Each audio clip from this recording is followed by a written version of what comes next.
Sir notes का और dictation का इतना रोल नहीं है। रोल ये है कि आप समझ गए किसी कंसेप्ट को आप कैसे समझ रहे हो। जैसे मैंने भी आपकी क्लासेस देखी हैं, बट मेरा एक क्लास का शायद आधे पेज में पूरे नोट्स होते थे। सिर्फ मैं वही चीज़ें लिखता था कि जो मेरे को सच में हेल्प करेंगे। ये नहीं कि आपने एक एक वर्ड बोला और मैं उसको एक क्लास के 10 पेज के नोट्स बनाऊँ। जो पीटी है वो जो आपका डिसाइड वो करता है कि आपने आसान क्वेश्चन कितने गलत किए। अगर आपने आसान क्वेश्चन ज़्यादा गलत नहीं किए हैं, आपकी सिर्फ एक दो सिली मिस्टेक है, तो 90% चांसेस आप अंदर रहोगे। ये जो प्रिपरेशन है इसमें बोलते हैं कि सक्सेस रेशियो बहुत कम है। अराउंड अगर हम देखें पीटी के 10 लाख फॉर्म भरे जाते हैं 4-5 लाख बच्चे पेपर 0.001% के अराउंड सक्सेस रेशियो। जो कभी आपके वो बोलते हैं ना कि टोंट मारते कि नहीं होगा, तो वो लोग भी मतलब एक अलग सा नज़रिया था उनका। तो लाइफ तो चेंज हो ही जाती है सर, नो डाउट कि आपको एक अलग वे से लोग ट्रीट करते हैं। आप एक रात जो पहले थे आप वो नहीं होते नेक्स्ट डे। फिजिक्स वाला और ओनली आईएएस के इस स्पेशल प्रोग्राम में आज के हमारे सारे साथियों का मैं खूब स्वागत और अभिनंदन करता हूं। साथियों, आज आपको हम मिलवाने जा रहे हैं अपने एक विद्यार्थी अंकित से, जिन्होंने अभी यूपीएससी सिविल सेवा की परीक्षा में 99वीं रैंक हासिल करके सफलता प्राप्त की है। और अंकित को आपसे मिलवाने का एक खास मकसद है, एक यूनिक किस्म के विद्यार्थी हैं ये। इनको हिंदी और अंग्रेजी दोनों माध्यम में परीक्षा देने का अनुभव है। तो इनसे आज हम जानेंगे कि इनकी सफलता के पीछे किस तरह की पढ़ाई रही है, इन्होंने कैसी रणनीति बनाई, जब ये सफल हुए तब क्या किया इन्होंने, जब ये असफल हुए तब क्यों और किन कारणों से असफल हुए। तो आपको मैं मिलवाता हूं अंकित से। अंकित, इस कार्यक्रम में आपके शामिल होने का ढेर सारा धन्यवाद, शुक्रिया। और मैं ये बात भी आपको बताता चलूं साथियों कि अंकित मेरे विद्यार्थी भी रहे हैं। मैंने इनको एथिक्स और ऐसे पढ़ाया है। तो आज हमने इस प्रोग्राम में इस तरह की एक योजना बनाई थी कि इस इंटरव्यू को एक टीचर और स्टूडेंट के बीच किया जाए, जिससे हम बहुत प्रासंगिक और रेलेवेंट बातों पर चर्चा कर सकें। ये केवल एक टॉपर इंटरव्यू की तरह आपके बीच ना जाए, बल्कि कुछ मीनिंगफुल संवाद भी हो। तो मैं अंकित का एक छोटा सा ब्रीफ परिचय आपको देता हूं। अंकित हरियाणा से हैं, हरियाणा के जींद डिस्ट्रिक्ट से हैं, और उसके एक बहुत छोटे से गांव खरेंटी से अंकित ने अपनी पढ़ाई लिखाई की है। अंकित के माता पिता दोनों फार्मर हैं, किसान हैं। 10वीं तक इन्होंने गांव से पढ़ाई की। उसके बाद ये फिर आगे पढ़ाई के लिए अपने ज़िले में आए और ग्रेजुएशन इन्होंने दिल्ली यूनिवर्सिटी के देशबंधु कॉलेज से किया।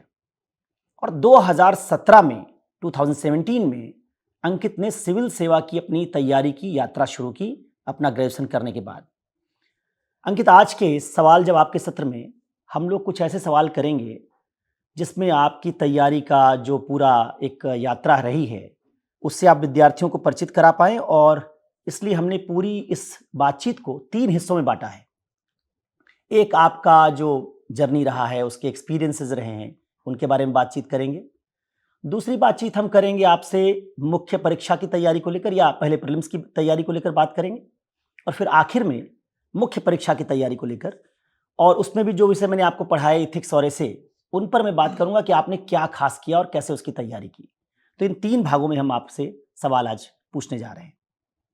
अंकित, सबसे पहले शुरुआत इस बात से करते हैं कि इस पूरी जर्नी की आपने शुरुआत करने की योजना कैसे बनाई? आपने क्यों सोचा कि आपको सिविल सेवा की तैयारी करनी है? सर मेरा ऐसा कोई मोटिव नहीं था कि मेरे को स्पेशली इसकी तैयारी करनी है, बट जैसे हर बच्चे का सपना होता है कि भाई कुछ अलग से करना है। मेरे मामा जी से मैं इंट्रोड्यूस हुआ तो उन्होंने मेरे को सिविल सेवा के बारे में बताया कि और एक जो हमारा जो समाज है उसमें अब सोशल अपलिफ्टमेंट के लिए जो एक इजिएस्ट वे माना जाता है उसको सिविल सेवा को माना जाता है।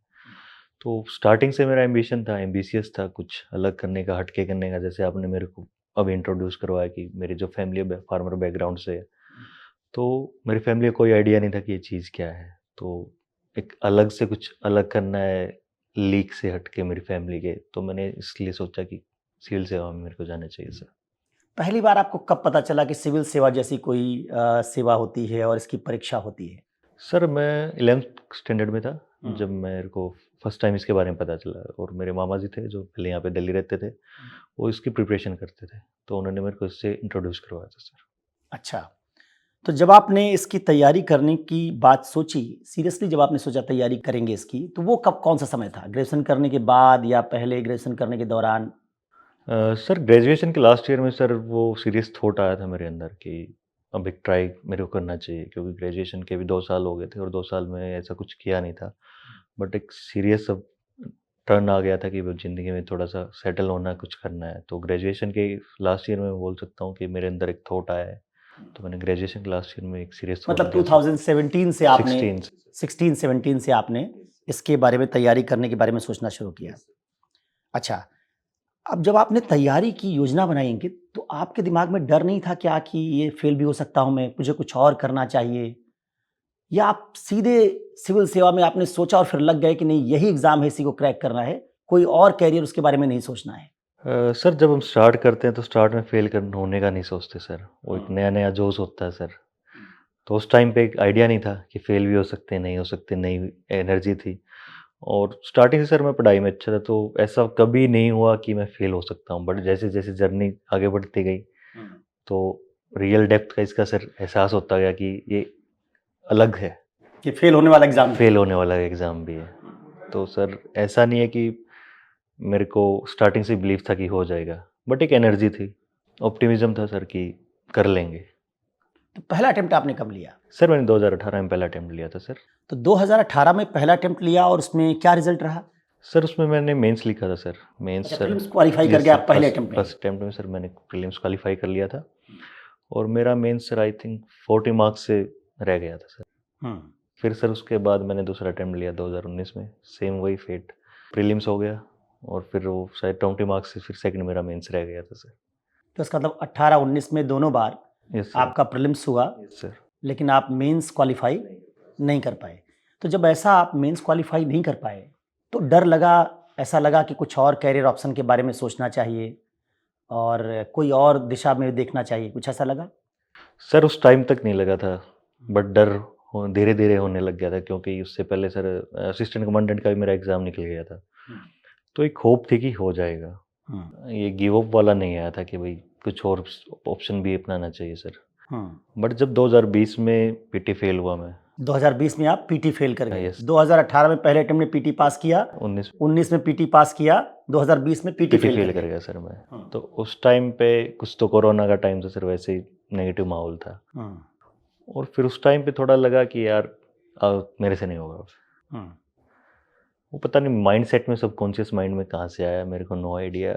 उस टाइम पे आप बिलीव नहीं करोगे कि मैं ग्रेड सी के एग्ज़ाम तक देखने लग गया था कि कौन अच्छा, से। पीटी फेल होने के बाद फिर आपने कहा कि अब कोई एग्ज़ाम भी है सब देना है। हाँ, अब वो कुछ फैमिली की सिचुएशन ऐसी हो गई थी, तो उस टाइम में ये लगा कि बस ये नौकरी चाहिए मेरे को। हुँ, जब मैंने तीसरा मतलब पीटी फेल किया 2020 वाला, उसके बाद मेरे फर्स्ट टाइम मेरी लाइफ में एक थॉट आया कि मेरे को ऑप्शन बी की साइड भी देखना चाहिए, क्योंकि 3 अटेम्प्ट हो गए थे, 3 ही अटेम्प्ट मेरे बचे हुए थे, हुँ, और पीटी बार-बार हो रहा था।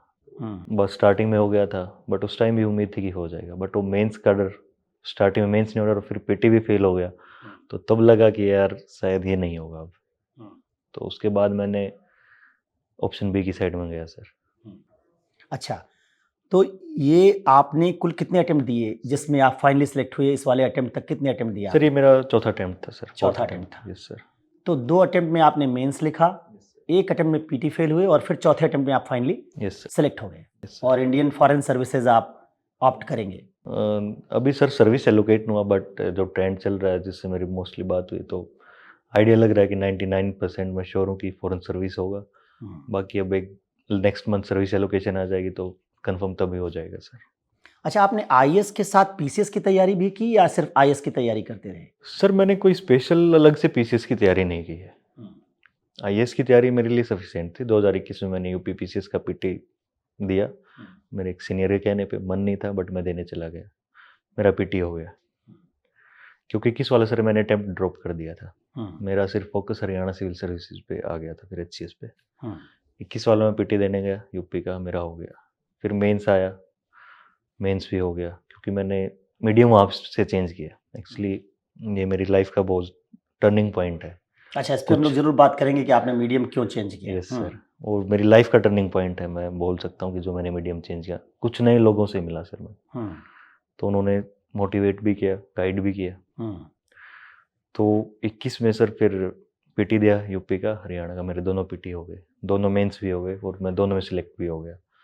तो लेकिन अलग से कोई मैंने स्पेसिफिक तैयारी नहीं की जैसे बच्चे करते हैं कि भैया मैं स्टेट हो गया 1 साल में अब स्टेट का ही पढ़ूंगा, ऐसा मेरा कुछ नहीं था सर। मैंने सिर्फ यूपीएससी के लिए तैयारी की। मतलब आपने तैयारी यूपीएससी की कि उसी तैयारी के साथ आपने पीसीएस भी दिया? यस सर, उसी तो तैयारी के पीसीएस में हुआ क्या आपका? सर मेरा यूपी में 40वां रैंक आया था। यूपी में 40वां रैंक यस था सर, आपका। मैं अभी असिस्टेंट म्युनिसिपल कमिश्नर के पद पर तैनात हूँ पीलीभीत में सर। अच्छा, आप असिस्टेंट म्युनिसिपल कमिश्नर के पद पर हैं, पीलीभीत में आपकी नियुक्ति भी है? यस सर, हरियाणा में सर मेरे को ब्लॉक डेवलपमेंट ऑफिसर मिला था। हरियाणा में भी सिलेक्ट हो यस गया? सर, हरियाणा में मैं तो सिलेक्ट। एक तैयारी आपने आईएएस की, यस सर। उसी एक तीर से आपने 3 शिकार कर दिए। Yes sir. यूपी में आप चले गए म्युनिसिपल कमिश्नर बन के, Yes. हरियाणा में आप बीडीओ बन गए।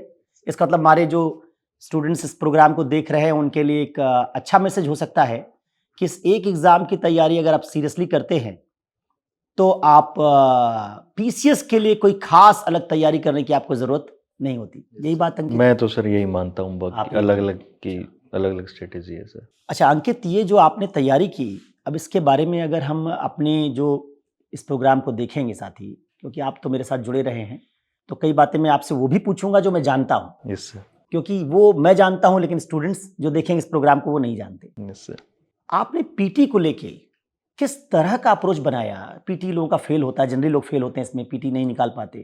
कैसा आपने अप्रोच बनाया कि पहले अटेम्प्ट में ही पीटी आपका निकल गया? सर मेरा अप्रोच ये था स्टार्टिंग से, जो टेस्ट सीरीज का होता है सर, कि आपको प्रैक्टिस ज़्यादा से ज़्यादा करनी होती है। मैंने सर फ्रेंकली सर मैंने सिर्फ स्टैटिक आज तक 2-3 बार ही पढ़ा होगा अच्छे से। अच्छा, आपने जितना स्टैटिक पोर्शन है जीएस का उसको 2 ही 3 बार पढ़ा? 3-4 बार मुश्किल से सर, ये मेरा ये स्टैटिक था। ऑप्शनल मैंने बहुत ज़्यादा पढ़ा है मेरा। बट एक बार जैसे मैं पीटी दे रहा है, जैसे इस बार मैंने लास्ट टाइम मेरे को पीटी देना था 2022 का, मैंने सिर्फ पिछले 1 साल में एक बार मैंने स्टैटिक पोर्शन पढ़ा, लेकिन उसके बाद सर मैं टेस्ट 60 से 65 टेस्ट करके जाता था सर। मतलब आप पीटी निकलने का क्रेडिट टेस्ट सीरीज को टेस्ट देंगे सीरीज को देना चाहूँगा सर मैं। कि जितना ज़्यादा टेस्ट आप लिखते हैं उतना Yes, ज़्यादा आपका अभ्यास होता है और उससे पीटी निकलने के चांसेस बढ़ते हैं। क्योंकि सर मेरा मानना है कि जो टेस्ट सीरीज होती है सर, उसमें सर आपके गलत होने के चांसेस बहुत ज़्यादा होते हैं और ह्यूमन टेंडेंसी होती है कि सर अगर वो गलती करता है याद उसको वही रहती है। तो मैं टेस्ट देता था 60-65, उनको रिवाइज करता था 2 बार, तो वो आपका स्टैटिक पोर्शन भी कवर कर देते थे। मतलब आपने टेस्ट सीरीज के थ्रू पूरी तैयारी यस सर, टेस्ट सीरीज के थ्रू की? मैंने टेस्ट सीरीज में जितने सवाल करेंगे उतना वो विषय तैयार होता चला Yes. जाएगा। अलग अलग तरह के सवाल आप करेंगे तो उससे आपकी विषय की समझ यस सर बढ़ती बढ़ती जाएगी। जाएगी। और दूसरा सर टेस्ट सीरीज में भी कई क्वेश्चन ऐसे होते हैं जो यूपीएससी में आते हैं, एक अलग सा, मतलब बिल्कुल बाउंसर बोल सकते हैं हम, जिनको बाउंसर क्वेश्चन बोलते हैं, उस टाइप के क्वेश्चन आते हैं। तो अगर वो रियल एग्जाम में अगर वो क्वेश्चन आएंगे तो आपको डर नहीं लगेगा। मतलब टेस्ट सीरीज का दूसरा फायदा आप मानते हैं कि आप नए अनएक्सपेक्टेड क्वेश्चन से पहले ही Yes, परिचित sir, हो मैं जाते परिचित हैं, हो जाते तो शॉक वैल्यू पेपर की खत्म हो जाती है कि हाँ। पेपर में कुछ नया आएगा तो डर जाएंगे आप। और सर फिर वहाँ पे ऑब्वियसली सर जो रियल एग्जाम सेंटर में आपको हल्का डर लगता है, हर किसी को लगता है, मेरे को भी लगा। बट अगर कोई बंदा विदाउट टेस्ट जा रहा है और जो 60-65-70 टेस्ट करके जा रहा है, उसके कंपैरिजन में वो जो 70 टेस्ट करके जा रहा है उसका कॉन्फिडेंस लेवल अलग अलग होगा। कोई भी बंदा ये नहीं बोल सकता भी नॉलेज के बेस पे मैं 140 नंबर ले आऊँगा। अच्छा, ये बात भी इसमें क्लियर करते चलिए कि क्या ये पीटी के एग्जाम में बहुत नॉलेज की जरूरत है क्या? क्योंकि मैंने बहुत सारे बच्चों को देखा है, वो बहुत पढ़ते हैं और वो जब फेल करते हैं तो समझते हैं कि कुछ फैक्ट और याद करें, कुछ और फैक्ट बढ़ाएं। क्या असल में ये बात है क्या? नहीं सर, नॉलेज का जो सर बेसिक अंडरस्टैंडिंग है सर, वो तो हर सब्जेक्ट की आपको होनी चाहिए। नॉलेज तो एवर एक्सपेंडिंग है, हर साल करंट अफेयर आ रहे हैं और वो स्पेसिफिक सेट नहीं है कि यूपीएससी वहीं से क्वेश्चन पूछेगा। तो नॉलेज से ज़्यादा आपके बेसिक कंसेप्ट में वो अच्छे होने चाहिए। आपके जो आसान क्वेश्चन होते हैं सर, वो बेसिक फैक्ट, बेसिक अंडरस्टैंडिंग होगी, आप उनसे सोल्व कर लोगे। अगर आपका बेसिक कंसेप्ट अच्छे हैं तो जो सिली मिस्टेक होने के चांसेस आपके कम हो जाते हैं। अच्छा, मिस्टेक अगर रोक लें तो उससे चांसेस हमारे हाँ बढ़ सर। जाएंगे, बजाय इसके कुछ दुर्लभ सवाल हम दुर्लभ। करने के लिए सोचें और उनके लिए फैक्ट जुटाएं। ये सर मैं यही बोलना चाह रहा हूँ कि जो पीटी है वो जो आपका डिसाइड वो करता है कि आपने आसान क्वेश्चन कितने गलत किए हैं। अगर आपने आसान क्वेश्चन ज़्यादा गलत नहीं किए हैं, आपकी सिर्फ 1-2 सिली मिस्टेक है, तो 90% चांसेस आप अंदर रहोगे। बहुत इंपॉर्टेंट बात है हमारे तमाम जो साथी और विद्यार्थी इसको देख रहे हैं कि मुश्किल सवाल आपके गलत होते हैं, इससे आपका पीटी रुकने का चांस कम होता है। आपका पीटी इससे ज़्यादा रुकता है कि आपने आसान सवाल गलत कर दिए। यस सर, क्योंकि जो मुश्किल सवाल होते हैं किसी को कोई आइडिया नहीं होता, उसमें फिर आपका गैस वर्क चलता है। किसी एक क्वेश्चन में आपका गैस वर्क चल गया, दूसरे में आपका नहीं चला।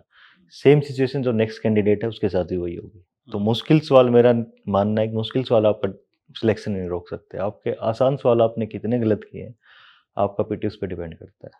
आसान सवाल गलत मत करें और उसकी खूब प्रैक्टिस करके जाएं, तो आपका पीटी हो जाएगा। हाँ सर, मेरा पर्सनल एक्सपीरियंस अच्छा, यही है आपका सर। एक्सपीरियंस। अच्छा, सीसैट को लेके क्या है? बहुत हिंदी मीडियम के विद्यार्थी तो बहुत परेशान रहते हैं और अलग-अलग मीडियम्स के भी। सीसैट बहुत ट्रिकी होता जा रहा है। तो क्या इसका मैथ्स, रीजनिंग, कॉम्प्रिहेंशन ये सारा पोर्शन आपने तैयार किया या आप सिलेक्टिव थे? मैथ्स, रीजनिंग की तैयारी आपने कैसे की? इनके सवालों की क्या कुछ बैंकिंग टाइप का ट्रिक वगैरह, फार्मूला वगैरह ढूँढा या अंडरस्टैंडिंग बढ़ाई? कैसे किया आपने? सर, जब मेरा 2020 वाला सीसेट की उससे वजह से मेरा पीटी फेल हुआ था सर। जीएस मेरा मेरा तभी बहुत अच्छा स्कोर था। उसके बाद सर मैंने ईपीएफओ के एग्ज़ाम की तैयारी की थी। ईपीएफओ के एग्ज़ाम में आपका रीजनिंग भी आएगा, आपका मैथ भी आएगा। तो उससे फिर मेरा कॉन्फिडेंस बिल्ड हुआ। बट जैसे 2022 का पीटी पास आ रहा था, तो मतलब मैंने सिर्फ सिलेक्टिव टॉपिक किए थे। पास्ट ईयर के पेपर उठाए, देखे, एनालिसिस किया कि भाई क्या पूछ रहे हैं वो। अब मैं 80 क्वेश्चन, सारे क्वेश्चन करने के लिए नहीं भागा सर कि मेरे को 80 अच्छा, कैसे आप कभी करना सारे है। क्वेश्चन करने के नहीं लिए सर, नहीं मैं भागे? 45 टू 50 के अराउंड के बीच में अटेम्प्ट लेता था। बट उसमें मैथ रीजनिंग के ज़्यादा रखता था सर, अच्छा। क्योंकि उसमें आपका अगर आपका सोल्व हो गया तो आपका 100% ठीक है। बट जो कॉम्प्रिहेंशन है सर, वो काफ़ी सब्जेक्टिव चीज़ है सर, जो मेरा मानना है। और कॉम्प्रिहेंशन क्वेश्चन में ही आप अगर देखेंगे तो बहुत सारे इंस्टीट्यूशन है, उनके उत्तर गलत अलग-अलग आते अलग हैं। अलग आते हैं। तो आप उसमें कभी श्योर नहीं हो सकते कि आप सिर्फ हम कॉम्प्रिहेंशन के बेस पे हम पीटी देने जा रहे हैं, तो आप मतलब श्योर नहीं हो सकते भाई मेरा पीटी हो जाएगा। सेम मैथ के भी बेसिस पे भी है, क्योंकि मैंने लास्ट ईयर देखा कि आईआईटीएन वाले बच्चे थे जो आईआईटी से पास आउट हैं, वो भी फेल हुए सीसेट, क्योंकि वो उन्होंने सिर्फ मैथ पे फोकस किया। तो आपको दोनों का मिक्स लेके चलना पड़ेगा। बट ये नहीं है कि आपने एक पार्ट पे फोकस किया तो थोड़ा सा फिर डिफिकल्ट हो जाता है वहाँ पे। पीटी के बारे में हम लोगों ने थोड़ी बात कर ली और पीटी में कुछ और ऐसी बात है कि आप करंट कितना पढ़ना चाहिए, अखबार कितना पढ़ना चाहिए, कुछ ऐसा आप है आपको लगता है कि कुछ आप बता सकते हैं? सर, मैंने पीटी से पहले न्यूज़पेपर नहीं पढ़ता था सर मैं। वैसे थ्रू आउट द ईयर पढ़ता हूँ, बट पीटी से पहले मैं छोड़ देता न्यूज़पेपर। बट जो वीडियोज़ होती है सर, मैं वीडियोज़ देखता था, और उन वीडियो से सर मेरा मोस्टली करंट अफेयर कवर हो जाता था। अच्छा, तो मतलब आप पढ़ने की बजाय पीटी की तैयारी के लिए अलग-अलग वीडियोज़ वीडियोज़ देखते थे। देखता था सर मैं, तो उससे मेरा सर करंट अफेयर कवर हो जाता था। किस महीने से आप पीटी की तैयारी शुरू कर देते थे कि अब मई में पीटी है तो इस महीने से शुरू कर देना चाहिए? सर मैं 2 ढाई महीने पहले पीटी की तैयारी करता अच्छा, था। सिर्फ 2 ढाई महीने सर पहले? 2 ढाई महीने। बहुत सारे लोग तो मानते हैं नवंबर-दिसंबर से ही लग जाना चाहिए। सर फिर से मेरा मानना है कि आप अगर 7 महीने से पीटी की तैयारी करोगे, और पीटी डाइसी है सर, नो डाउट। आपका पीटी नहीं हुआ और बाय चांस आपका पीटी हुआ तो आप मेंस में बहुत पीछे चले जाओगे, क्योंकि आप 7-8 महीने अगर मेंस को नहीं उठाओगे, आप अपने ऑप्शनल को नहीं पढ़ोगे, तो बहुत मुश्किल हो जाता है कि आप 3 साढ़े 3 महीने के टाइम पीटी फ्रेम निकल भी में। जाए तो आप क्या करेंगे? हाँ, बहुत मुश्किल हो जाएगा कि आप 3 साढ़े 3 महीने के टाइम फ्रेम में आपको ऑप्शनल भी करना है और आपको जीएस भी करना है, आपको एसए भी करना है। तो इसलिए ढाई 3 महीने सफिशिएंट मानता हूँ सर मैं कि भाई। ये बड़ी महत्वपूर्ण बात है। बहुत सारे लोग मैं देखता हूँ कि वो 6-6 महीने पीटी की पढ़ाई करते हैं और ये बात मुझे भी लगती थी कि जब पीटी हो जाएगा इनका, तो जिससे ये आईएएस बनेंगे उसको ये 3 महीने पढ़ेंगे और जो सिर्फ क्वालीफाइंग पेपर उसको 7 महीने पढ़ेंगे, तो कैसे जस्टिस होगा? आपने इस पे एक अच्छा पर्सपेक्टिव दिया। अंकित, मेंस के पॉइंट ऑफ व्यू से अगर हम लोग थोड़ी बात करें, मेंस की तैयारी को लेके आपकी स्ट्रैटेजी क्या रही? और आप क्या मानते हैं कि मेंस में अगर हिंदी मीडियम के स्टूडेंट्स हैं, क्योंकि हम लोग ये प्रोग्राम हिंदी में कर रहे हैं और हम इसलिए आपसे हिंदी वाले सवाल पूछ रहे हैं क्योंकि आपका ग्रेजुएशन हिंदी मीडियम में है, आपने शुरुआती पढ़ाई भी जो की यूपीएससी की हिंदी मीडियम में की, तो बाद में आप स्विच ओवर जरूर आपने इंग्लिश मीडियम में किया, लेकिन हिंदी मीडियम के स्टूडेंट्स को अगर मान लीजिए इस एग्जाम की तैयारी करनी हो, तो उनको मेंस के लिए क्या स्ट्रेटजी रखनी चाहिए? सर मेंस के लिए सर मेरा मानना है कि जो हिंदी मीडियम के लिए, सर अभी मैं हिंदी मीडियम के लिए बात करना चाहूँगा। आपका जो अगर एथिक्स का पेपर है, अगर वो अब्स्ट्रैक्ट और वो पेपर है सर, वो फिलोसफिकल टाइप है सर वो। अगर देखेंगे हम 250 का एथिक्स का हो गया, 250 का एसए का हो गया, और पेपर 1 का कुछ पोर्शन हो गया सर। तो कुल मिला के 550-600 का राउंड सर पेपर आपका ओपिनियन बेस आएगा। मतलब ये एथिक्स, निबंध और पेपर फर्स्ट में समाज सोसाइटी वाला सवाल समाज, कुछ, सोसाइटी, ये सोशल ओपिनियन, जस्टिस, ओपिनियन वाले हाँ सवाल सर। है। अगर आपका वो अच्छा हो जाएगा, क्योंकि थोड़ा सा मैंने देखा है कि जो इंग्लिश मीडियम वाले बच्चों और हिंदी मीडियम वाले बच्चों में जो मार्क्स का गैप वो पेपर 2 और पेपर 3 में रहता है, थोड़ा बहुत इंग्लिश पेपर मीडियम वालों को पेपर 2 3 में ज़्यादा मार्क्स ज़्यादा मिलते हैं। रहता है सर। एक्सेप्शन हो सकते हैं, बट इंग्लिश वालों अपवाद का तो हर जगह होते हाँ। हैं। लेकिन जो एथिक्स का पेपर है या फिर एसए का पेपर है, उसमें आपका ओपिनियन कैसे बिल्डअप हुआ है, आप कितने ब्रॉड माइंड से सोच रहे हो, आपका ब्रॉड व्यू क्या है, वो काफ़ी हेल्पफुल रहेगा। अगर आपने उस पर एक अच्छी स्ट्रॉन्ग होल्ड बना लिया है तो आपका एथिक्स और आपका निबंध, और फिर जैसे 100 नंबर के राउंड सोशल जस्टिस सोसाइटी का होगा, तो वहाँ पे आप उन बच्चों से नहीं पिछड़ पाओगे। मतलब इन ये पोर्शन ऐसे हैं जिसमें हिंदी मीडियम वाले बच्चे इंग्लिश मीडियम की बराबरी कर सकते और हैं। सर एसए में तो सर मेरे ही दोस्त हैं जो हिंदी मीडियम से हैं, उन्होंने इंग्लिश मीडियम वालों से बच्चों से ज़्यादा मार्क्स ऑब्टेन किए, और उनका स्कोर का गैप भी 10 से 15 मार्क्स है सिर्फ एसए में। हिंदी मीडियम वालों के बच्चों, अगर आपका ओपिनियन अच्छा बन गया और हिंदी मीडियम वाला बच्चा अगर एसए लिखेगा तो 10 से 15 मार्क्स का गैप क्रिएट कर देगा सर वो। मतलब ऐसे में मीडियम का कोई ज़्यादा फर्क एसए नहीं और पड़ेगा, एथिक्स में सर ज़्यादा फर्क नहीं ज़्यादा पड़ता फर्क सर। नहीं पड़ेगा, तो वहाँ हिंदी मीडियम के लोग एडवांटेज ले सकते हैं। एडवांटेज एसए में बोल सकते हैं, वो एडवांटेज में आ सकते हैं सर, क्योंकि एसए में आप कविताएं लिख सकते हैं, आप कुछ और है, आपका ब्रॉड व्यू किसी कवि की कोई लाइन है या फिर कोई श्लोक है, वो ऐसे में अच्छे से हम रिप्रेजेंट कर हाँ, पाएंगे। श्लोक, कविता, ये सब तो हिंदी में आप हाँ, खूब जानते हैं और लिख सकते हैं, तो इससे आप आपका एडवांटेज ले सकते हैं। एडवांटेज ले सकते हैं सर। अच्छा, हिंदी मीडियम के बच्चे तो ऐसे को महत्व ही नहीं देते, वो तो पूरे टाइम जो है वो जीएस 1 2 3 पढ़ते रहते हैं। इस बार जो एसए का स्कोर आया है अगर हम देखेंगे तो बच्चों के 70s में मार्क्स आ रखे हैं। उसमें हिंदी मीडियम वाले बच्चे भी होंगे, इंग्लिश वाले भी होंगे, दोनों बच्चे होंगे। एसए आपका डिसाइडिंग फैक्टर है सर मेंस में। 250 नंबर का पेपर है, 250 जितना नंबर का इतिहास, पेपर है, और भूगोल एक सबको बच्चा, जोड़ कर भी नहीं होता है। एक बच्चा सर एसए में 150 नंबर भी लेके आ रहा है, और एक बच्चा उस एसए में 80 नंबर लेके आ रहा है। 70 नंबर का सर वो गैप हो गया। 70 नंबर का गैप आप जीएस 1 2 3 में नहीं कर सकते। तो एसए अगर चलो आपका अच्छा नहीं है, लेकिन आपका ऐसे ऐसा होना चाहिए जहाँ पे आप 120 नंबर के राउंड ले सको, ताकि आप बहुत पीछे भी नहीं जाओगे, और जो आपका एसए का गैप है आप वो जीएस में अपना कवर कर लो। तो हिंदी मीडियम वाले साथियों के लिए बहुत महत्वपूर्ण बात है कि एसए की तैयारी कीजिए। एसए में मीडियम का अंतर नहीं होता, और एसए में आप गैप भी बना सकते हैं। अच्छा, तो एक बात तो एसए पर अंकित। दूसरा, अब इथिक्स पर मैं सवाल आपसे पूछूंगा कि आपका बहुत अच्छा मार्क्स आया है, जो इस साल के अच्छे मार्क्स में उनमें आपका मार्क्स है। आपने इथिक्स की तैयारी कैसे की, क्या किया? मतलब आप नोट्स पर डिपेंडेंट रहते हैं, कॉन्सेप्ट बनाया आपने, गाइड का रोल कितना है उसमें?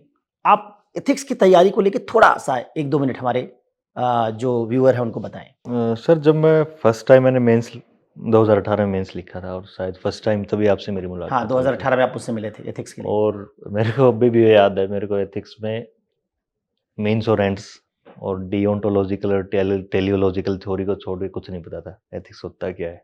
आपने मेंस लिख दिया था?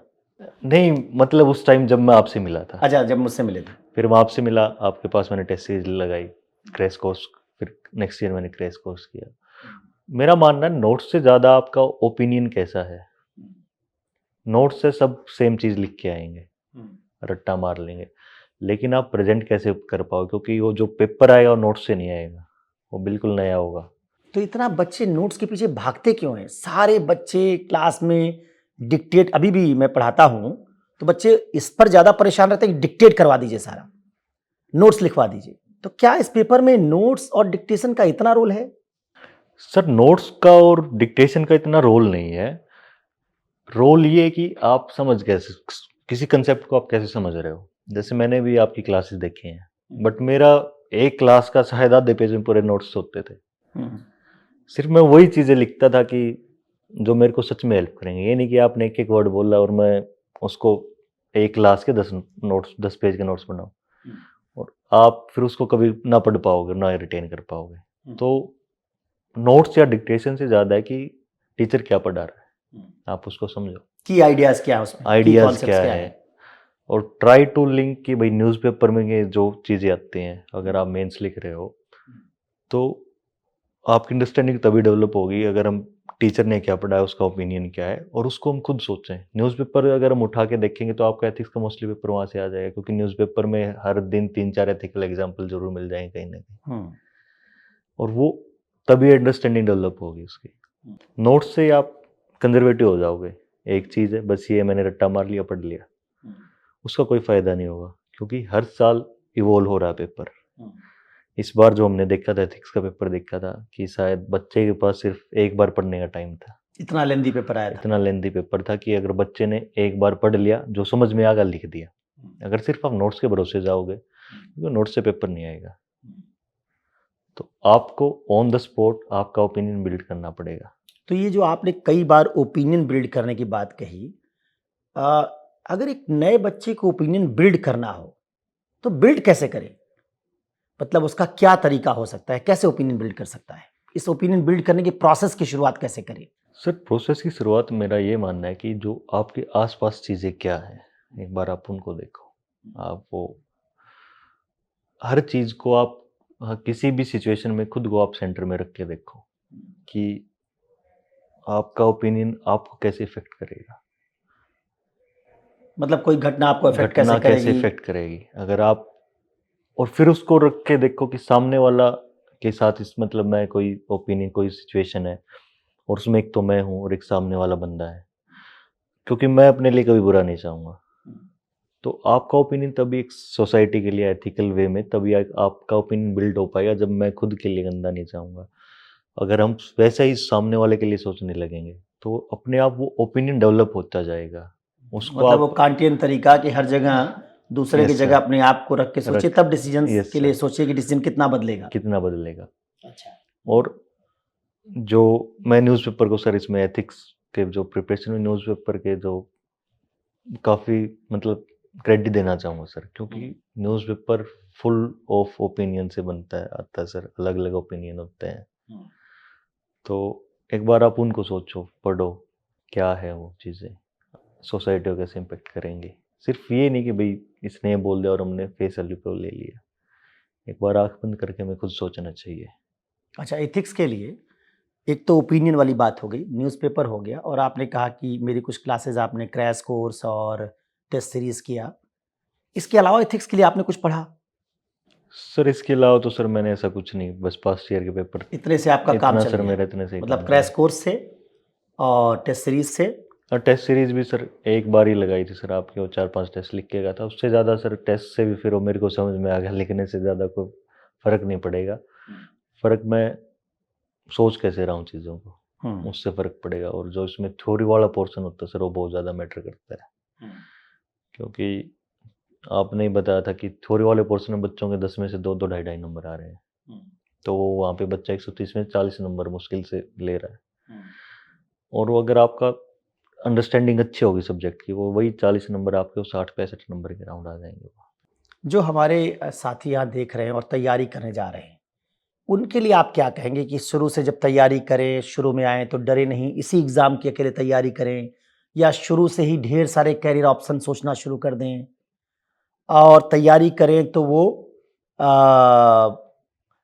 कितनी किताबें पढ़ें ना? कितना ज़ोर पढ़ाई पर लगाएँ, कितना समय लिखाई पर लगाएँ? इसको लेके कुछ एक मैसेज दीजिए आप। बताइए कि आपका अपना तरीका क्या है? सर अगर आप स्टार्टिंग में आ रहे हो, बिल्कुल आप बेसिक 21 साल के बच्चा अगर कोई आ रहा है 21-22 साल का फुल ऑफ एनर्जी होगा सर, तो मैं उसको कभी एडवाइस नहीं करूँगा कि आप ऑप्शन बी की साइड जाओ अभी। आप क्या करें? कभी एडवाइस नहीं करूँगा कि स्टार्टिंग में ही आप ऑप्शन बी की साइड चलने मतलब लगो। आप शुरू में सिर्फ एक एग्ज़ाम सोचें। स्टार्टिंग में एक एग्ज़ाम, 1-2 अटेम्प्ट तक तो मिनिमम आप सोचो, हुँ। क्योंकि ये इतना आसान नहीं है कि भई आप ओवर द नाइट आप इसको निकाल दोगे। धैर्य अगर रखें और 2 बिल्कुल अटेम्प्ट तक किसी और एग्ज़ाम के बारे में ना एग्ज़ाम के सोचें। बारे में मत सोचें सर, ठीक है। क्योंकि ये सर वो बोलते it's not a cup of T कि भाई हुँ, किचन में गए चाय बना के ले आए और पेपर हो गया, ये वैसा नहीं है। हुँ, अगर हम सिलेबस पढ़ने लग जाए तो क्या पता 4 साल तक हम इसका सिलेबस ना कवर कर पाएँ। हुँ, तो अगर वो इस होप के साथ आ रहे हैं कि भाई सिर्फ मैं तो 1 अटेम्प्ट दूँगा, हुँ, 1 अटेम्प्ट के बाद मैं नहीं दूँगा हुँ, और फिर मेरे को जॉब लेनी है, हुँ। तो मैं उनको एडवाइस नहीं दूँगा कि आप इस फील्ड में आएँ। क्योंकि मतलब जो सर बहुत जल्दीबाजी में हम ना आएँ वो। जल्दबाजी वाला तो सर बिल्कुल नहीं दूँगा सर मैं उनको एडवाइस, क्योंकि फिर आप उनके सक्सेस रेट सर बहुत कम रहेगा। बच्चे सिलेक्ट भी होते हैं, फर्स्ट अटेम्प्ट में भी होते हैं, नो डाउट, बट हमें वो देखना है कि 1000 बच्चों में से वो कितने होते हैं। हाँ, मतलब हमको एक ट्रेंड फॉलो करना है, एक्सेप्शन पर नहीं जाना है। एक्सेप्शन पे नहीं जाना है 25 सर। लोग अगर फर्स्ट अटेम्प्ट में सेलेक्ट हो गए तो वो हमारे लिए एक एक्सेप्शनल केस है। एक्सेप्शन 25 भी मुश्किल ही है हाँ, होता है 25 भी सर। मुश्किल ही है। तो और सर जो आपने सेकंड क्वेश्चन पूछा, किताबों का रोल, किताबों से ठीक है सर, आप बेसिक हैं, जो बेसिक बुक्स हैं एनसीईआरटी या फिर जो स्टैंडर्ड बुक्स हैं आप उनको पढ़ें, बट डाइवर्स सोर्स यूज मत करें। एक आपने सोर्स लिया, आप बस उसको पढ़ें और उसको कीप रिवाइज करते रहें और उसको इम्प्लीमेंट करें। और जो मैं इसमें मेंस में बताना चाहूँगा सर, राइटिंग का सर बहुत बड़ा रोल है। आपकी आंसर राइटिंग कैसे हो, उसका मेरे लिए तो काफ़ी हेल्पफुल रहा है। जैसे मेरे पहले 2 अटेम्प्ट्स में 350 के राउंड आए थे सर जीएस में, जीएस में, और इस बार सर मेरा 436 स्कोर है सर। अराउंड 90 मार्क्स का जंप है मेरा। और इसमें सर मेन रोल की मेरी राइटिंग की जो अप्रोच है सर वो काफ़ी चेंज हुई है सर। तो राइटिंग पे फोकस करें, डेली लिखें, चाहे 2 क्वेश्चन लिखें, 3 क्वेश्चन लिखें, डेली लिखना है। डेली लिखो सर। और वीक में अगर कोई इस बार मेंस दे रहा है तो मैं उसको एडवाइस ये करूँगा, वीक में एक बार फुल लेंथ टेस्ट जरूर लिखें। वीक में एक बार फुल लेंथ टेस्ट भी लिखें अगर आप मेंस लिख रहे हैं। हाँ, मेंस लिख रहे हैं तो। अच्छा, बच्चे कई बार सोचते हैं ना कि आंसर राइटिंग एक बार कभी कर लिया, फिर छोड़ दिया, फिर 2-4 सवाल लिख लिया, ये ठीक अप्रोच है क्या? नहीं सर, इस ये नहीं है, क्योंकि आपके वहाँ पे जो प्रेशर में आपको 3 घंटे लिखना है, 3 घंटे में आपको लिखना, आपको सोचना है। और ये 2 क्वेश्चन लिख लिए डेली, उससे ये नहीं बनती। किसी बच्चे का नेचुरल टैलेंट होता है, बट वो वही बात एक्सेप्शन होते हैं। अगर 1000 बच्चे हैं तो सिर्फ 10-15 बच्चे ऐसे मिलेंगे जो फिर, जैसे आपने बोला 2-4 क्वेश्चन लिखे और वो चलेंगे, सिर्फ वो 10-15 बच्चे मिलेंगे। आपको रेगुलर लिखना पड़ेगा। तो पढ़ाई के साथ लिखाई जरूरी है। मेरा मानना है मेंस के टाइम पे पढ़ने से ज़्यादा आपका लिखना मैटर करता है। क्योंकि आप लिखोगे, गलत होगे तभी आपको पता लगेगा। अगर आप लिखोगे ही नहीं तो आपको आइडिया भी नहीं लगेगा कि आप गलत कहाँ हो। नेचुरल टैलेंट अलग है, उसको आप साइड में रख दो। हाँ, मतलब ऐसे लोगों को कॉपी कीजिए जो जिनका मतलब वो उनका टैलेंट है, उनका एप्टीट्यूड बहुत है। Yes sir. और जिसका उस लिखने वाले हाँ फील्ड सर, में तो वो उनको हम लोग एक केस ना माने, ना माने हम सर। जनरल बात करें। जनरल बात कर रहा हूँ सर। तो मेरा मानना है कि लिखो, लिखने से ही आपको पता लगेगा आप गलत कहाँ पे हो। और जब तक आपको अपनी गलती नहीं पता लगेगी, वो एवरेज स्कोर रहेगा सर, 350 आपने 4 340। साल में कितने आंसर लिख दिए होंगे? सर ऐसा तो नहीं, अब याद नहीं है, कोई एक गेस की साल में करीब करीब इतने आंसर में लिखता, तो उससे हमारे जो सुनने वाले व्यूअर हैं उनको एक आइडिया मिलेगा कि हम कितने सवाल लिखें तो हमारी प्रैक्टिस बढ़िया हो जाएगी। 2 सवाल अगर डेली लिख रहे हैं तो क्या? तो सर मैं अभी मेरा लास्ट ईयर का एक्सपीरियंस शेयर करना चाहूँगा इसमें। तो मैं जीएस के 15-16 क्वेश्चन पेपर लिख के गया था। 15-16 क्वेश्चन पेपर लिख के गए हाँ, थे। और डेली के सर 4-5 क्वेश्चन लिखता था मैं। जिस दिन मैं अच्छा। फुल लेंथ लिख लिया, उस दिन मैं सर डेली वाला नहीं लिखता था, बट मेरा वीक में 4 से 5 दिन 4 से 5 क्वेश्चन होते डेली। और वीक में सर 2 फुल लेंथ टेस्ट हो जाते थे, एक ऑप्शनल का हो जाता था और एक जीएस का सर। तो उसके अकॉर्डिंग हम देख सकते हैं, तो 15-16 पेपर हो गए, 20 क्वेश्चन, वो 350 350 क्वेश्चन, और 300 650 700 क्वेश्चन लिखे हैं सर मैंने सिर्फ जीएस के। ऑप्शनल अलग है सर मेरा। सेलेक्ट होने के बाद दुनिया कितनी बदली, और जब पता चला सिलेक्शन का तो क्या फीलिंग हुई?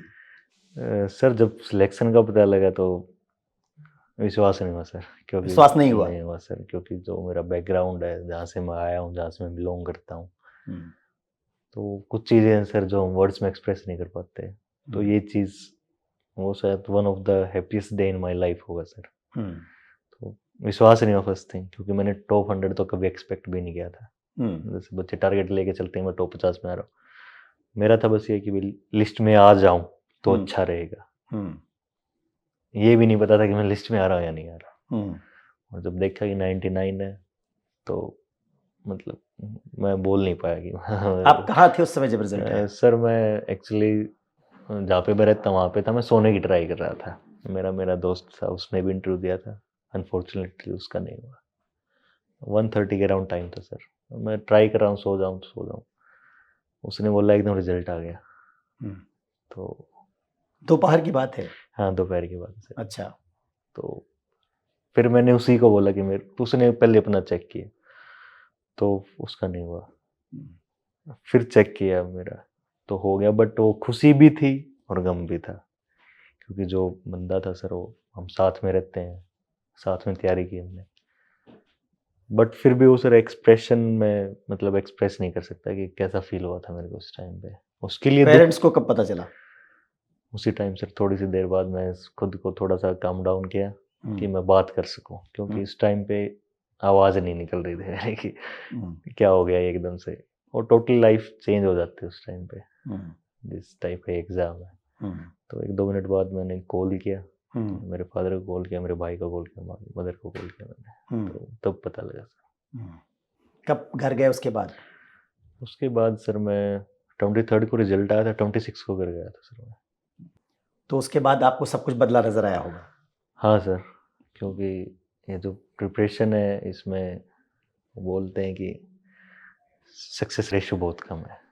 अराउंड अराउंड अगर हम देखें पीटी के 10 लाख फॉर्म भरे जाते हैं, 4-5 लाख बच्चे पेपर देते, 0.001% के अराउंड सक्सेस रेशियो, जो कभी आपके वो होते हैं ना कि टोंट मारते हैं कि नहीं होगा नहीं होगा, तो वो लोग भी मतलब एक अलग सा नज़रिया था उनका। हम्म, तो लाइफ तो चेंज हो ही जाती है सर, नो डाउट कि आपको एक अलग वे से लोग ट्रीट करते हैं। आप एक रात जो पहले थे, आप वो नहीं होते नेक्स्ट डे। आइडेंटिटी है ये, केवल नौकरी नहीं है। नौकरी नहीं है एक सर, नई ये सच आइडेंटिटी में है, सर, ये रीबर्थ है ये। रीबर्थ है सर। अब एक आखिरी सवाल अंकित, कि आपने इंग्लिश मीडियम क्यों ऑप्ट कर लिया हिंदी मीडियम से? 2 अटेम्प्ट आपने दिया हिंदी ये मीडियम सर से, 2 मेंस दी लिखे मैंने सर हिंदी से। तो फिर इंग्लिश मीडियम क्यों ऑप्ट किया? सर इसका रीज़न है सर, काफ़ी रीज़न है। जैसे एक तो कंटेंट का इशू रहता है सर इसमें, हम्म, और मेरी सर हिंदी पे भी इतनी अच्छी कमांड नहीं थी, ना ही मेरी इंग्लिश पे, दोनों इक्वल था सर। हम्म, बट हिंदी में कुछ वर्ड्स होते हैं सर जो मैं कभी कभी एग्जाम लिखता था, मैं भूल जाता था, हम्म, वो मेरे को याद नहीं आते थे, इंग्लिश में याद आते थे। हम्म, एक तो सर रीज़न ये है। दूसरा थोड़ा सा कंटेंट का इशू है सर। कुछ हम्म, कुछ पेपरों में सर कंटेंट नहीं मिलता सर, हम्म, और बेसिक कंटेंट तो आपके पास किसी पेपर के लिए आपके पास होना चाहिए। हम्म, और तीसरा सर कि हिंदी मीडियम से जो सक्सेस रेशियो है सर, एक उससे भी डर लगता था कि 1000 बच्चों में 10 बच्चे हो रहे हैं, 15 बच्चे हो रहे हैं। हम्म। एक रीज़न ये था सर। हालांकि इस बार तो बेहतर हुआ है हाँ, इस मामला, बार हिंदी बेहतर हुआ है सर, हिंदी मीडियम का इस मामला बार। कुछ बेहतर हुआ है। Yes sir.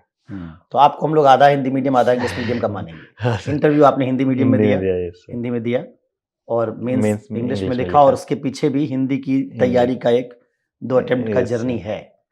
और सर एक पेपर कंप्लीट करने में थोड़ा सा हिंदी में मेरे को डिफिकल्ट होती थी, क्योंकि आपको बार बार कोई वर्ड लिखा, पेन उठाना पड़ रहा है ऊपर डंडा लगाने के लिए। बट इंग्लिश में आप फ्लो के साथ चल रहे। तो मतलब आपकी राइटिंग स्पीड थोड़ी बढ़ राइटिंग गई। स्पीड सर थोड़ी सी मेरी इम्पेक्ट होती है सर हिंदी में। तो कंटेंट और राइटिंग स्पीड आपके लिए 2 मामले थे, दो और तीसरी मामले, बात आपने कही कि आपकी हिंदी बहुत अच्छी नहीं थी, अंग्रेजी बहुत हाँ, अच्छी नहीं थी। तो दोनों में। आपको ऐसा कोई यस सर, डिलेमा नहीं हुआ कि बहुत अच्छी हिंदी है तो यस सर, क्यों, कैसे छोड़ा जाए? Yes sir. तो ठीक मेरे है। लिए छोड़ना, और फिर छोड़ने से पहले सर मैंने इंग्लिश में मैंने आंसर लिखे। हम्म, मेरे जो दोस्त हैं जो इंग्लिश मीडियम, मैंने उनसे चेक करवाया। हम्म, माँ भाई देख लो, माँ पहले कहीं मैं मीडियम स्विच कर दूँ और इंग्लिश बिल्कुल ही खराब हो। हम्म, तो उन्होंने कॉन्फिडेंस दिलवा कि ना ना ओके है। हम्म, उन्होंने अपने उनकी खुद की आंसर शीट दिखाई कि हमारी देख ले एक बार। हम्म।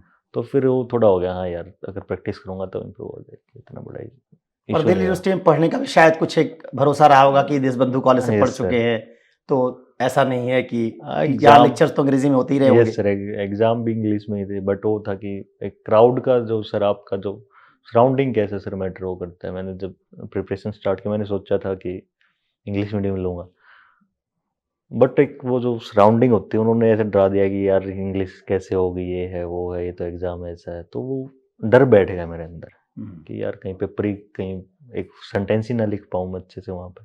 हम्म, तो एक वो डर था सर। बट वहाँ से जो मैंने क्राउड चेंज, सराउंडिंग चेंज की मेरी, हम्म। एक अलग पॉजिटिव इन्वायरमेंट में आया, उसका सर काफ़ी इम्पैक्ट हुआ सर, जो मीडियम आखिरी से। संदेश बच्चों के नाम जो देख रहे हैं, इसको आपका प्रोग्राम देखेंगे, इस एग्ज़ाम के बारे में आप कुछ उनको मैसेज देना चाहें और कुछ बात बताना चाहें, तो आपके लिए 1 मिनट आप जो कहना चाहें। सर फर्स्ट ऑफ ऑल तो मैं यही कहना चाहूँगा कि patience, Hindi English doesn't matter, आपका हिंदी पेशेंस इंग्लिश कैसा, डजंट मैटर, पेशेंस कितना दो सर यू आपका। Opted for English, yes but sir, you are still saying this that Hindi and English doesn't matter. Yes sir, इतना फ़र्क नहीं पड़ता, आपका पेशेंस कैसा है सर वो। क्योंकि ये एग्ज़ाम ऐसा है कि आप सुबह उठते हो तो आपका कॉन्फिडेंस 7th लेवल पे होता है, बट शाम तक आते-आते आप डाउन हो जाते हो। हम्म, तो पेशेंस, सेल्फ कॉन्फिडेंस और बुकिश नॉलेज से ज़्यादा कीप प्रैक्टिसिंग। हम्म, आप कुछ भी चीज़ पढ़ रहे हो तो सिर्फ उसको रट्टा मत मारो, हम्म, उस पे सोचो, खुद सोचो, आंख बंद करके सोचो हम्म, कि भाई ये कैसे हो सकता है, क्या है, क्योंकि जब हम सोचते हैं तभी हमारी मेमोरी पावर बढ़ती है। हम्म, मैंने कुछ ज़्यादा कंटेंट नहीं पढ़ा सर, मेरे पास मतलब जो मेरे जानने वाले हैं उनको पता है कि मैंने कितना कंटेंट पढ़ा, बट जो मैं, जैसे मैं सो भी रहा हूँ तो मैं सोच रहा हूँ मैंने पढ़ा क्या है, हम्म, तो मैं उसको सोच रहा हूँ। हम्म, तो मेरा मानना है कि सोचने पे ज़्यादा इस पे ध्यान दो, कंटेंट इतना मत पढ़ो, बट जो आपने पढ़ा चाहे मिनिमम पढ़ा उसको रिवीजन ज़्यादा करो। हम्म, और पेशेंस है, सेल्फ कॉन्फिडेंस है और कीप प्रैक्टिसिंग, हम्म। हो जाएगा सर। बहुत शुक्रिया अंकित आपका। Thank you sir. आपने हमारे साथ बच्चों से बातचीत की। क्लास में तो आपसे मुलाकात होती ही रही, लेकिन यहाँ एक औपचारिक तरीके से हम बच्चों को कुछ मैसेज दे पाए और उनको तैयारी के बारे में कुछ बता पाए। इसलिए इस प्रोग्राम में आपके आने का हम धन्यवाद करते हैं। Thank you sir.